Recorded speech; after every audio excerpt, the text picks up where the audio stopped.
someone behind them suddenly disrupted him. "Excuse me." The two conversing disciples looked back and were shocked. Unexpectedly, the person approaching them was a young girl. She was dressed simplistically neatly, her long hair secured up high like the hair of males. However, without the accessories around her shoulder and neck, she seemed even more slender and thin. She was extremely fair, with a delicate and cold air around her. The Qianzhong sect, if you describe them nicely, are bold and righteous, but in actuality they are blunt and short-sighted. As a result, they received a nickname, called the Wild Dog Sect.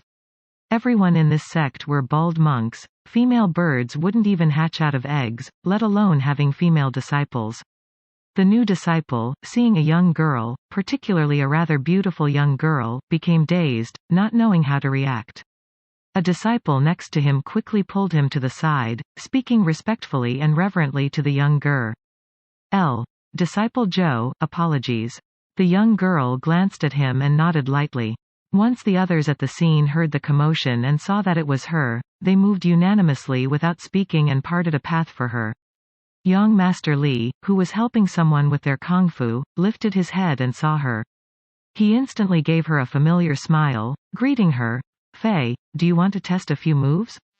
The young girl pretended she didn't hear him, acting as if he was air, and walked away without acknowledging him. Fei?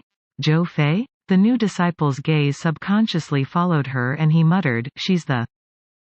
The older disciple beside him nodded, continuing to remind his new disciple, Disciple Joe's temper isn't extremely good.